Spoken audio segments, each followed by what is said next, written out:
28 Agustus, peringatan wajib Santo Agustinus, uskup dan pujangga gereja.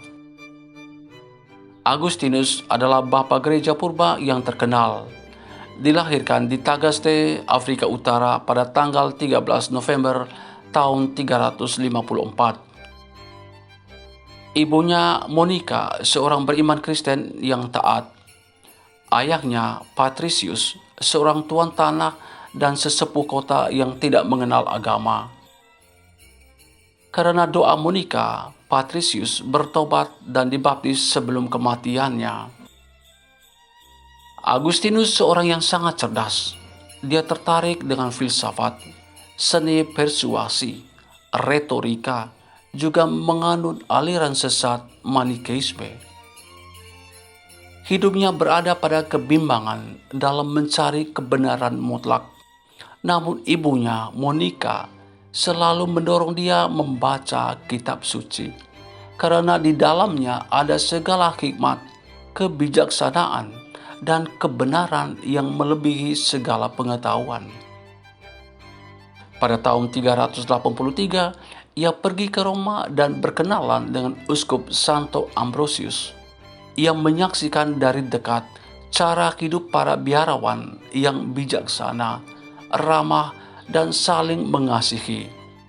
Hatinya tersentuh dan mulailah ia berpikir, apa yang mendasari hidup mereka? Ia sering mendengar khotbah uskup Santo Ambrosius dan tertarik pada semua ajarannya. Kehidupan Agustinus mulai berubah ketika suatu hari ia mendengar seperti ada suara seorang anak, "Ambil dan bacalah." Ia pun segera membuka kitab suci dan membaca dari surat Rasul Paulus kepada umat di Roma, bab 13 ayat 13 sampai 14. Marilah kita hidup dengan sopan seperti pada siang hari. Jangan dalam pesta pora dan kemabukan. Jangan dalam percabulan dan hawa nafsu. Jangan dalam perselisihan dan iri hati.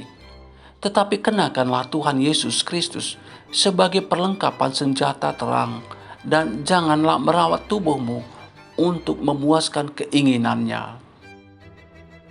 Dia menyadari akan masa lalunya yang gelap dan mulai bertobat. Pada tahun 387, dia dibaptis oleh uskup Santo Ambrosius. Ada banyak kisah tentang Agustinus yang tertulis dalam buku Pengakuan Agustinus. Dia menulis banyak buku tentang kebenaran iman, termasuk melawan ajaran sesat seperti Manikeisme yang pernah dianutnya. Pada tahun 391, ia ditabiskan menjadi imam dan bertugas di Hippo sebagai pembantu uskup di kota itu. Pada tahun 395, dia diangkat menjadi uskup koadjutor. Dia mendirikan biara di Hippo untuk mendidik para biarawan agar dapat mewartakan Injil ke daerah-daerah lain, bahkan ke luar negeri. Gereja Katolik di Afrika mulai tumbuh dan berkembang pesat. Agustinus wafat pada tanggal 28 Agustus tahun 430. Apa yang bisa kita teladani dari Santo Agustinus? Orang kudus memiliki masa lalu, namun pendosa memiliki masa depan.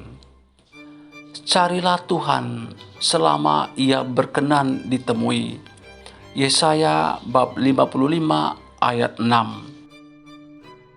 Selamat merayakan peringatan wajib Santo Agustinus.